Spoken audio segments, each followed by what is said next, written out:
Good morning, and thank you for joining us today. It's a free-for-all Friday, as you heard, on Super Talk 1270. And this is United Tribes News Radio. My name is Alicia, and I'm with the Office of Public Information at United Tribes Technical College. In this program, we're going to find out how you can be involved with the local annual benefit for cancer awareness and what makes this relay such a success at United Tribes. And right now, we've got some breaking news, an event underway on Standing Rock to bring awareness to a potential water quality issue for the Missouri River. As you may have heard, the Dakota Access Pipeline, an 1,100-mile pipeline carrying over 500,000 barrels of Bakken crude daily from western North Dakota across 4 states to a refinery in Illinois. That is making headway and headlines in our area. The plans are to cross under the Missouri River not once, but twice. And the implications of that, of course, are staggering. Our first guest this morning is on the phone to talk about that.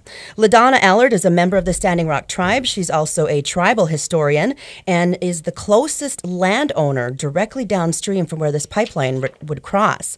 Good morning, LaDonna. Good morning. Hi, good morning. Tell us now, what are the implications then of having the Dakota Access Pipeline cross under the riverbed, and how would it affect the people of Standing Rock? Well, first, they haven't given us no guarantee that they can go underneath the river without disrupting the riverbed. I think they're going down 80 feet, the same amount they went down with the bridge in Bismarck, and bringing that underneath the water and to the opposite side of the river. At this point, because of how the river works with the fast undertow and the swiftness of the river, I don't know how they are going to stabilize that pipeline. Second, we have been given no guarantees that this pipeline will not leak or break. And right now, with no guarantees, we don't have anything that says what will happen if it breaks. Right. And if it breaks, it is our only source of drinking water for the Standing Rock people. Right. Okay, LaDonna, tell us what's going on today. There's a lot going on where you are right now. The ceremonial ride just commenced. It's just started. And then there's a spirit camp. So tell us a little more about what the ride was for and what the spirit camp's purpose is, please. We have horse riders from the Osheti-Shakoan, the 7 council fires, who came to support our efforts to stop Dakota Access Pipeline. As the people from the Oglala Nation said, we get water from the Missouri. From the people from Cheyenne River, we get water from the Missouri. All of the tribes are going to be affected if this pipeline breaks. And so they come to us with prayer. We've seen all the horses leave with children, kids, families, all the horse people, and each one of them know why they're riding. Each one of them carries this idea of protecting the water and why it's important to protect this water. They are fighting for their lives. I should say we are all fighting for our lives, because without water we cannot live. And another group has come to help us set up a camp. We are calling it the Camp of the Sacred Stones, because in the area of Kennebec is the Sacred Stones. And so they are coming up to set up a camp for as long as it takes to bring awareness to people about the devastation of the pipeline, and also to bring awareness of how we can be unified as a nation. So when you say the camp is getting set up today. Okay, so today is day 1, but it could go to day 90. It could go to day 100. It could go longer than that. As you said, those campers are there to stay. They're there to make a point. That I'll have you continue on with that.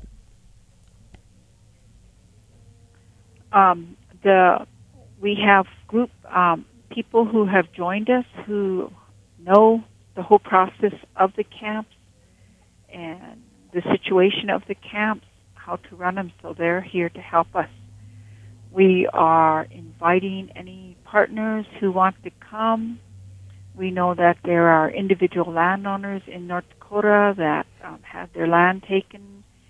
We are partnering with environmental groups, anybody who wants to stand with us to save the water. Absolutely.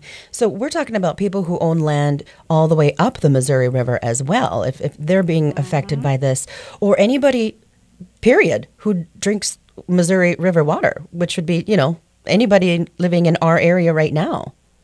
Yes. Absolutely. So when people get involved, how can they get involved? Who can they contact to be involved with this? I would recommend people to call Steve sitting there at the Standing Rock Sioux Tribe, 701-854-8500, and Chairman Dave Archambault, Doug Krogos from the Water Department. All of these people have information for people, and if they want to come and just help out at the camp, all they have to do is show up. Wonderful. And I will repeat that number at 701-854-8500. And that's a switchboard that they can reach any of these people? Yes. Okay. Yes. Steve Sitting Bull, Dave Archambault, and Doug Krogos. Okay. Real quick, LaDonna, we have just a little more time left here. You're a landowner, so you're downstream from this proposed pipeline. What does this mean to you? Well, I am the closest landowner on Standing Rock. The pipeline will be approximately 500 to 1,000 feet from me. On my land, I have my family graveyard. We buried my aunt last week. She was 92. My father is buried there. My son is buried there. My relatives are buried there. And to me, it is absolutely disgraceful that they were going to put a pipeline next to my son. But most of all, I own something that many of the landowners in the area don't have. I have an artesian well.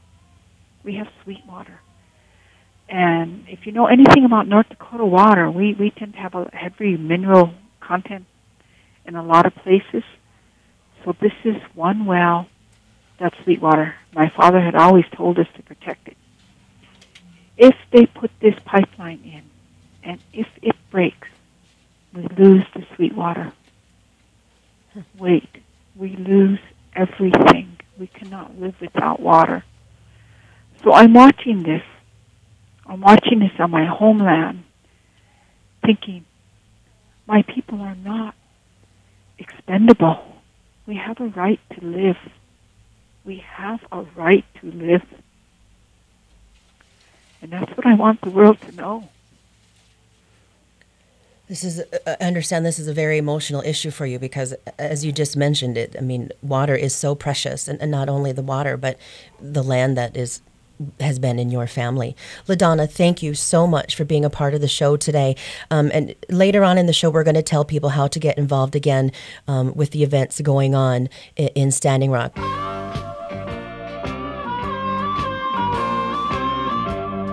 Right now, 27. Dave Ramsey is heard here. Super Talk 1270. All right. Well, welcome back to United Tribes News on Super Talk 1270. It's a free-for-all Friday. My name's Alicia, and I'm with the Office of Public Information at United Tribes Technical College. Our next guest comes to us all the way from Mandan. She represents the American Cancer Society Relay for Life program. And we're excited to have you on the show, so thank you so much. Yes, thank you for having me. Rebecca Hartman, I'm sorry, I forgot to introduce your name.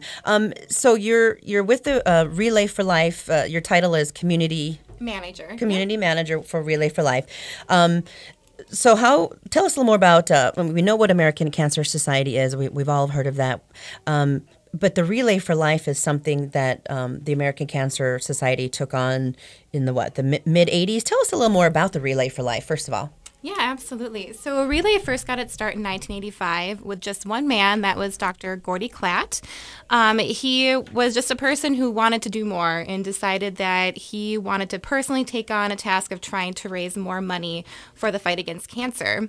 And what he did was he ran for 24 hours straight around a track in that first year, and he raised $27,000 in the fight against cancer, just one person. So it was a really amazing start. And then that next year, he had 340 supporters who joined him in that 24-hour run. And that's kind of where Relay first birthed. And now we've been going for 31 years this year, and we are connected with more than 5,200 communities across the nation, and we have more than 4 million people that participate in relay events across the country. And to date, we've raised over $5 billion, which is amazing, and that goes towards cancer research, education, services, and advocacy that the American Cancer Society works with. $5 billion. Yeah, it's amazing. Wow. Okay, so let's talk about this. So the Mini Relay for Life is something that we have coming on at United Tribes Technical College here at the end of April. You were around last year for the event, right? Yes, I was a new staff partner last year, so this was kind of my trial by fire, getting involved with the Mini Relay. Sure. But it was fantastic, a great learning experience. Leah Hammond with the college came to us wanting to get a Mini Relay started on campus. To really just get cancer awareness out there for students and kind of make a difference and get more involved with the larger Bismarck event. And it was just such a pleasure to work with everyone. There's so much passion for Relay for Life out there, and they bring such an amazing cultural piece to Relay that you don't see in the larger events because it's pretty rare, and I'm very excited to see what they do this year. So you haven't been given any ideas of what we're going to see? This year, just a little bit. Come on. They're just so wonderful that I'm just really here to support them, Sure. and they do so much on their own, so they don't need me that much. But this year, it's going to be a little bit different. We are going to be holding the event on a Saturday, and last year we were during a weekday during school hours. So trying something new this year, hopefully get some more participation out there. We are also going to be holding the event the same day as the Thunderbird Run, and then after that we'll have our mini relay, which we will follow up with a fun color run, and we'll be kind of coordinating the colors that we will be using, the color powder, with different types of cancer to bring more of that awareness piece into it. And it's a fun event. The color run is going to be free for participants 14 years and younger. And then 15 and above, if you participate, we just start asking for free will donations. So that's kind of the new bigger spin that we'll have on things with this event. You know, when you say free will donation, people, they might put in $1, but they might put in $100. I mean, Yeah, it's exactly. totally what that person is feeling at that moment. And raising awareness for cancer, especially in a Native American community, I mean, it touches so many people. And so this is a cause that's close to everybody's heart. Yes, absolutely. You know, I don't think you can find a person who hasn't had a connection with cancer at some point in their life. And it's a sad thing, but it's a thing that we can really band together, and that's why we need to work hard to raise these funds so we can work towards finding those cures for cancer and really supporting our survivors and those who have been touched by it. Right. Give us a synopsis at if someone has never attended a relay before, what can they expect? I know the Mini Relay for Life is going to be something a little bit different than what a main event Relay for Life is, but what would someone expect to see? Kind of describe a scene for us. So Relay for Life events are really just a great family atmosphere. There's just so much, positive emotion that you're going to encounter at a relay. There's enthusiasm, there's teams that are involved. So with most relays, you'll have teams that fundraise, and they just bring their own energy in their own funny events that are going on. There's food, there's games, there's, all kinds of things to enjoy while you're there. Main piece is that we are there to support our local survivors. So we do a survivor lap, which is always very moving, and I do tear up every time I see one when you just see all those numbers of people and they're wearing their purple shirts, signifying that they're a survivor and they've made it. And one thing we like to point out, too, is that once you hear those words, you have cancer, you're a survivor. You don't have to be past treatment. We're there to support you from that beginning of diagnosis till you get through your treatment. So I don't want anybody to ever feel like they can't come and participate in that piece. The Luminaria ceremony is probably the most moving part of the day, and that's when we light the Luminaria bags, which people decorate in remembrance of those who've fought cancer, who have passed, and those who are still fighting. And we light those with a candle once it hits dusk, and it just lights up the track, and you walk amongst all those lit names. And it's just one of the most moving and powerful experiences I think I've ever had. Wow. Yeah. When people are walking or running or whichever they decide to do, skip or jump, what's going on in the middle of things? I mean, is there vendors? Is there people just cheering each other on? Is there water stations? Or I mean, what kind of things are there? All of that. Okay. So we have the team set up campsites around the track, and they can have various activities going on, whether it be fun little games for kids to participate in. There's food that people are selling, and there's always people who are cheering on their team members who are on the track. Okay. So how can somebody get involved with, for example, let's talk about the mini Relay for Life. This is just open to anybody to come out and say, I want to walk, I want to do this event? Yes, absolutely. Okay. So it's open to the community. Anybody is more than welcome to come out on that April 23rd and just experience the day. And if you are looking to get more involved with the event, if you want to join a team or donate, you should be contacting Leah Heyman at the United Tribes Technical College. Right, and I can give you that number. It's 255-3285, extension 1380. Her extension is 1380, and that is Leah Heyman. She is actually a instructor of teacher education out there on the campus, and she has been an organizer. This is her second year organizing this event. But I think I spoke with her the other day that she actually has been involved with the Relay for Life before in her past. Yes, she has. And she had those moving experiences for herself personally a while back. And when she came here, she thought she can do that here, and why not start something so others can experience that. Yeah, exactly. Now, the other day we met the Vice President of Operations. Yes. And he seemed pretty keen on United Tribes fundraising efforts. Yes, that is correct. It's kind of a unique event that they do. It's not like most of the other larger events. And in last year, it was, just small change added up to meet their goal. And the cultural pieces behind it are just so different and unique to this event. So I really do encourage those to come out here. We even had acknowledgement at a national summit that was held down in Dallas last year. And the CEO of the American Cancer Society brought up the mini relay and applauded our efforts.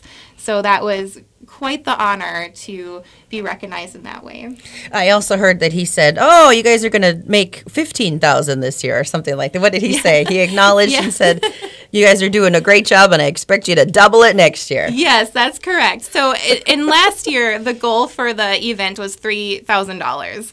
And we thought that was a pretty good goal to start with. And they over doubled it. They raised about $7,500, which was awesome. Amazing, and just such a proud moment for me to even say that I had any part of it. And so they did kind of give us maybe a little bit of a call to action to try to double that this year. The goal has been set at $10,000, but I think that we could hit that $15,000 easily. Yes, I think so, because you have people that are working this event who have they have been involved last year. A lot of them being students, even who are still here, who kind of took the bull by the horns, so to speak, and were in leadership roles to help raise money. Yes, and anytime you have that second year event, last year they work so hard, but more now. They're reaching out to the community more to get involvement. Mary has helped out the education department a little bit with it. So it's really just expanding, and I can just see this to continue to grow in the future and become a big event. Right. besides being a event that gets larger at United Tribes, there's the challenge of challenging other universities or colleges to get involved as well. Mm-hmm. So we challenge you as well. Thank you so much, Rebecca, for being on our you. show. And we'll be back with more after the break. Right now, 27. On Twitter, Facebook, online, and YouTube. SuperTalk1270.com. And welcome back. You're listening to United Tribes News Radio on Super Talk 1270. Here with us now is an event organizer and exercise fitness coordinator, new mom. How many different titles do you wear right now? We've got Bree Weisbach, and like I said, she's the exercise fitness coordinator at United Tribes, and she's working in the Wellness Center. Just came off maternity leave. Yep, that's correct. And what's your baby's name? Veda. Oh my gosh, what a pretty name. How old is she? 8 weeks. 8 weeks old. So have you actually stepped back to work yet, or you? Nope, I'll start back in 1 more week I have off. Okay. So you're still kind of working though, even though you're a little bit, yeah. Okay. And the reason why we have you here today is we want to talk about an event that's being coordinated with the Mini Relay for Life, and that is the Thunderbird Run. This is your second year involvement with it, Yep, perhaps? my second year. Okay. So tell us a little more about what is the Thunderbird Run? The Thunderbird Run, we've had it for this is our 11th annual Thunderbird Run. We do have a few events going on that day. There's a half marathon, a 10K, a 5K, a kids fun run, and then this year we're collaborating with the Color Dash. Okay. So there's so many different ways to, if a person is a long distance runner or if they're not so much of a distance runner, they have their options there. Okay. And where is it taking place? On our campus at United Tribes, kind of right by the airport, in between the airport and University of Mary. The Thunderbird Run will start right on our campus in front of the education building. How many miles? I mean, how far does it actually go? We start on our education building and go around our campus, and then you'll actually go on to Cottonwood Park and then come back. So there's a 5K, which is 3.1 miles, a 10K, 6.2, and then the half marathon. Okay, and that's 13 miles. 13.1, yeah. Okay. So the Thunderbird Run has been a part of United Tribes like 11 years or, yeah. So why do we sponsor this, and how does it fit with our mission?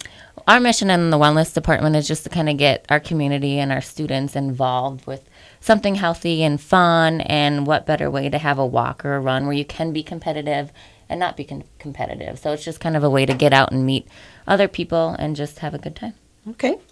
Well, that sums it up. That's right. What kind of support then is going to be is provided for those people who are running, for example? If you're a new runner, it's great because we do have a lot of great volunteers that I have stationed throughout the entire course. So if you're afraid of getting lost, there's always somewhere to direct you where to go. Yep. And then there will be a couple water stations throughout, so you don't have to worry about getting thirsty or tired. And it's competitive, or as competitive as you want to make it. So it's just a great time. So I hope to see a lot of people out there. I appreciate the fact that we don't have to run holding a bottle of water. No. Yeah, right. There are water stations throughout. Okay. That's, let's see. Yeah. So we have some people who have probably done this run quite a few years in a row, those who are in it for the long haul, and they are the distance runners.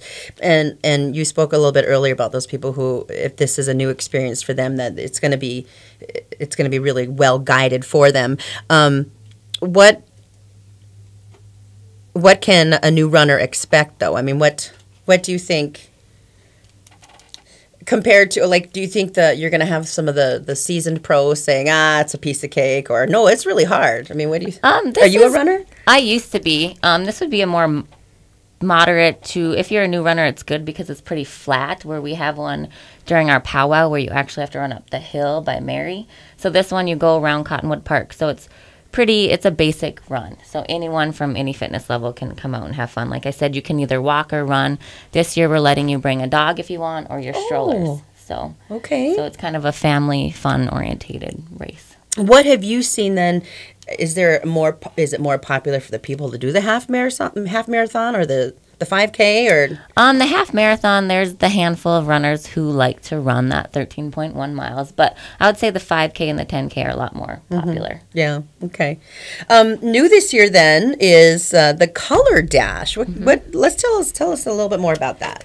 So we're collaborating with the Relay for Life, and we're going to have a Color Dash, which all their proceeds will go to the Relay for Life, which will benefit the American Cancer Society. 14 and under are free, and then we just ask 15 and older that you do a little donation to help sponsor the Color Dash. Okay. What about those who don't want to run? What can they look forward to if they want to walk? Like you said, you can walk if you don't want to run, or with the Color Dash, we are going to be handing out splashes of color, which are powdered color, where you can station yourself around our route and you can cheer on the competitors, throw the color onto the runners, and kind of just have fun. Your little kids love to throw color. I know my little 5-year-old would love to do that. So just bring your kids out. That would be a great help for the American Cancer Society. Right. So for those who don't want to be active in the physical part, we still need people to throw the colors. Yep. Okay. And of course, it's always fun to see what those pictures are after you've... Yeah, your before and afters. I've seen a lot of those on Facebook. Looking at the poster here then, tell us more about registration and what the process is to get involved with the Thunderbird Run. If you want to pre-register, you can go to runsignup.com and search for Thunderbird Run. That you do get a T-shirt when you register for the Thunderbird Run. And then the Color Dash, you can purchase T-shirts there, I believe, on site. Sizes are limited, so if you want to secure your size that you want, I would pre-register. And you can also go to our Facebook page, Thunderbird Run, and a link is there. But registration does open the day of the race at 7 a.m. And then the first race starts at 8, the next race starts at 9, and then the 5K starts at 9:15. Okay. And then with the Color Dash, is there a pre-registration for that, or that just happens that day? Yep, come and show up. Okay. All right.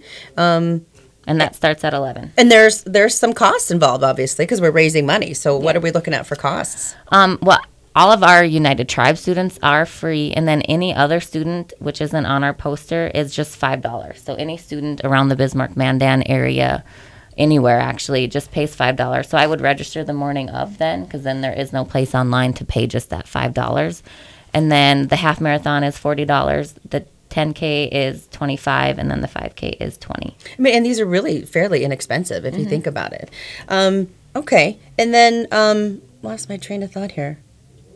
The proceeds for right now are our races are self-sustaining, so whatever we would make for this race will help support my next race that we have, and then any proceeds from the Color Dash will go to the Relay for Life. Okay. Are there prizes that people can look forward to? Just because we are a self-sustaining race, we do offer medals, so the first, second, and third place male and female each get a race or a award of each race, and then the kids will get a participation ribbon. Okay, that's fun. And like we said, signing up, they could do it online. Would they be able to, or the day of? The day of, yep, or our Facebook page. Okay.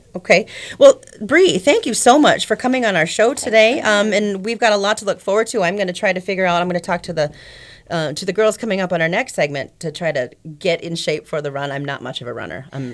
I can walk really fast if I have to. But walking and chewing gum, then I might have an issue.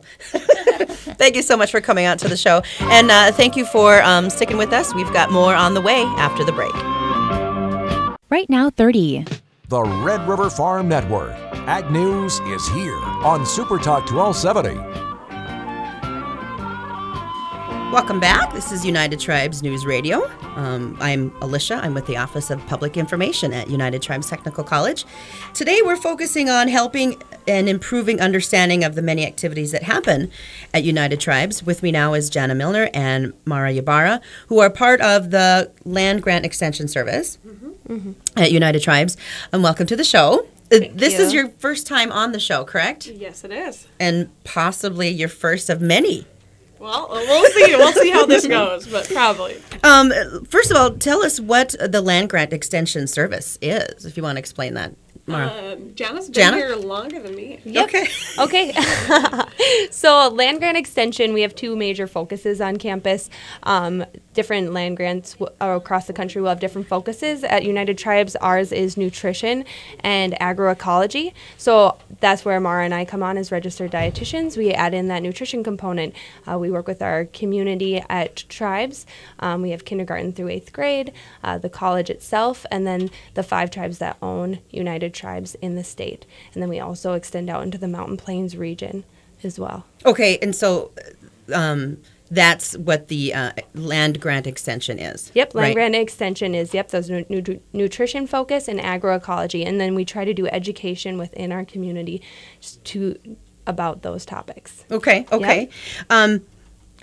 Let's find out how does your position then as dietitians benefit the United Tribes? What specific activities can you get people involved with? Well, I think we do the personal nutrition counseling, the nutrition education for all staff, students, and faculty, so they can come see us for any nutritional need they have, whether it's weight loss, controlling diabetes, anything like that. They can come talk to us, and we help set them up with healthy lifestyle plan and help them build on healthy eating habits. And we also do a lot of other things like food safety, food sanitation trainings. Our other nutrition, extension nutrition educator, Jan Keller, hosts a lot of the trainings on campus to get people Serve Safe certified, and that's so they're certified in food sanitation. Yeah. And then we do a lot of random program planning. Food and Fitness Tuesday, every Tuesday. There you go. All the students, the staff, faculty can come to campus in the Wellness Center when they're coming to work out. Me and Jana are there. We have a healthy snack. We answer questions about anything they have about nutrition, and then they can sign up to win a Fitbit. So it's kind of a little incentive for the student, staff, faculty on campus to get out and use our wellness center and kind of get to know us. And our wellness center is actually open to the Bismarck-Mandan community for free. And I think that yesterday I was talking to someone on campus, or that was from off campus, and then she was using our facility for, I think about 30% of the people that use our wellness center are from the Bismarck-Mandan community. So, wow. Yeah. The hours are posted on the United Tribes website for that, too. And so that's good to know. That's a great community outreach for us, is that point right there.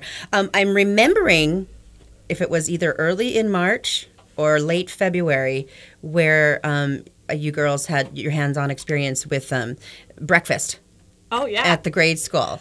Tell me a little more about how that event came around, or why, and how was it a success for us? Yeah, well, we did at the beginning of March because that week was National School Breakfast Week, and I really just kind of wanted to applaud our cafeteria and the elementary school for, they send their kids there, and we have a good turnout for kids who are eating breakfast every morning before school. And the studies have shown that eating breakfast really increases creativity, concentration in the classroom, and kids are getting better grades for eating breakfast. And so we behavior issues too. Yeah, and so we just wanted to celebrate that. So we had fun fruit smoothies there. We did a little oatmeal breakfast balls and had a photo booth with our mascot Thunder. Yeah, so, the Thunderbird. So it was a lot of fun. The kids loved it, and it turned out really good. So hopefully every year we want to continue and keep doing that. So. And that was from grades kindergarten up to 7th? But I put flyers out everywhere. I invited encouraged the UTTC college students to come and bring their kids, and I wanted the parents to, be eating with their kids, like going and, kind of having that role model feel and encouraging breakfast. So. Okay, so it's activities like that make your job fun. Mm-hmm. Absolutely. Okay, and we can kind of do whatever we want, so it's nice. Yeah. Within reason, I'm sure. Yes, exactly. Just tell me real quick, because we've been talking about the American Cancer Society, the mini Relay for Life that's coming up here towards the end of April, and people who might be thinking about, or they probably have decided by now if they're going to do the run or if they're going to walk. Do you have any words of advice for, like, nutrition-wise, how to prepare your body for something like this? I mean, besides, working out and stuff, but what foods would you recommend and things like that? I mean, I'm just going to kind of let you girls kind of talk about that a little bit. Yeah, absolutely. And with April being Food Health Awareness Month, we really just want to let people know that to think about food for your health and not just, always something to eat and what tastes good, but the food that we're eating it provides our bodies with nutrients and things that it needs. There's about over 50 different kinds of minerals and vitamins that we get through our food. So making sure we're getting a variety of foods in our day. So we're getting all those different vitamins and minerals that do certain things in our body. Just like I like to compare those 100-calorie snack packs that you can buy. And a lot of people, they're 100 calories and they're low fat and low this, but they might satisfy a sweet tooth, but they really don't provide you with any nutrients or fiber. Whereas having a choice like apples and peanut butter provides you with vitamin C and all the fiber you need, and a lot of good vitamins and nutrients that the snack pack wouldn't provide. And then the peanut butter has protein. And healthy fats. My so son loves peanut butter. Yeah, and as soon so as he opened it, his fingers in there all over his face. Just loves peanut butter. So it's not really about like there's the perfect food or the food to never eat or this is the superfood, but really just being aware of the food that you are eating, and the calories have a meaning, and you're eating it to nourish your body. So making sure it has the nutrients you need for our body to run properly. So if you were going to take part in the run, what would you do to prepare yourself for it? For example, Jana ran a half marathon, so I she did. knows. Yep. That was about 2 years ago. I had started training for that, and I didn't have to adjust my calories a ton. I just started eating more like smaller meals more often, just kind of making sure that I was having my fruits and vegetables, that I was getting my vitamins and minerals, that I was having consistent carbohydrates throughout the day, getting lean cuts of protein. It was just kind of having that all-around balanced eating. I didn't feel like I had to adjust it a ton, but just making sure that I was getting enough calories to supply my run. So you had to cut out a lot of the pop and bread? Yeah, I don't drink a ton of pop anyway, so that part was a little easy. But but I still was making sure I wanted good carbohydrates, getting those whole grains, and trying to cut out those refined carbohydrates. Yep. And if someone's going to prepare for an activity like this anyway, they're usually training for a while. Mm-hmm. So they're probably already keen on what foods they should be putting in their bodies to prepare for something like this. Not everyone always is, but it is a good idea to keep that in mind. Sure, yeah. sure. Yep. And so since April is it health awareness or food health awareness? It's Food Health Awareness Month. Okay. So we also wanted to talk a little bit about something I do when I go to the grocery store. I like to think about the rainbow. So thinking about the rainbow when you go to the grocery store, you get Mara was saying there's 50 different vitamins and minerals that you have that you can get in your fruits and vegetables. A lot of times the same colors will carry the same characteristics of them. So sometimes if I'm at the grocery store and I notice I have a green apple, a green zucchini, green grapes, green, so you get the idea. Mm-hmm. But if I have all of those things, I'll go and I'll trade. I'm like, God, my cart's looking pretty green. So then I'll put a green pepper back and grab an orange pepper. And then I'll put a green apple back and then grab a red one. But trying to get that variety of color. It's like Skittles. You want to taste all the colors of the rainbow. Taste the rainbow. But not quite like Skittles. That. Not as much sugar. Okay. So anyway, getting a variety of those nutrients, and then some of the things, just increasing your fruit and vegetable intake in general. The average American only 1 in 10 gets the recommended fruits and vegetables a day, which is 5. So we should be getting about at least 3 servings of vegetables and 2 servings of fruit a day. So just kind of keeping in mind, if we make half our plates fruits and vegetables a day, that's going to put us at 6. So breakfast, lunch, and dinner if you had 2, 2, and 2. Mm-hmm. So sometimes vegetables in the morning, not everyone's going to make scrambled eggs and veggies, but hey, maybe you can have carrots and hummus as a snack in the afternoon. But fitting those things in, and instead of having a bag of chips, having some sugar snap peas and some celery or something with it. Yeah. Mm-hmm.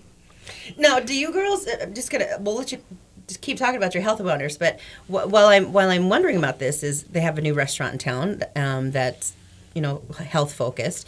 Do you, either one of you, recommend a place in town that you feel is healthiest, or you really appreciate what they're serving here over some other places? I think that is just so funny, because we were just saying how hungry we were and how much we love Panera. It's and I mean, honestly, that restaurant is great, and any place you can, you go, you could get unhealthy things. Like, you can totally get that mac and cheese there, which is delicious. But you also have the choice to get the salad and, a half of a sandwich and some soup. And they have, like, turkey chili, which is fantastic. But another thing I like is that you don't have to get, like, the chips or the extra baguette of bread. You can ask for the apple instead, and they have great apples. So next time you're there, just ask them, because they'll automatically give you the bread, but just be like, hey, instead, can I get that apple? And sure, exactly. I kind of knew you girls were going to say Panera. Well, I kind of knew it. Panera is really great. I really love a new local one. Terra Nomad is really great too. They have such awesome. They just have such awesome items, and they're very well rounded, and kind of having some fruits and vegetables in there, smaller portions, and then a lot of it, they kind of strive for local. Yeah. Mm-hmm. And speaking of local, before we forget, also on the April 23rd with the Relay for Life and the half marathon and all that, we also have the winter market that is going on from 10 to 2. It is the last winter market, so you can go get awesome goods, some baked good. They even got produce there, especially with this nice early spring we're getting. And it's all at United Tribes Technical College. The winter market is going to be held in the James Henry Auditorium. Yep. So, and there's signs on campus that show you where to go if you don't know. And of course, that day is going to be full of events. Yeah, so might as well hunt them all up. Just get them all. That's right. Thank you so much for being with us, ladies. Looks you. like we're running out of time. However, I just want to mention real quick, again, April 23rd is the American Cancer Society Mini Relay for Life that's happening at United Tribes Technical College. With the Thunderbird Run, Winter Market, Color Dash Run, and of course we have the opening ceremonies for Mini Relay for Life. Thank you so much for staying with us today on Super Talk 1270. From all of us at United Tribes Technical College, have a great weekend.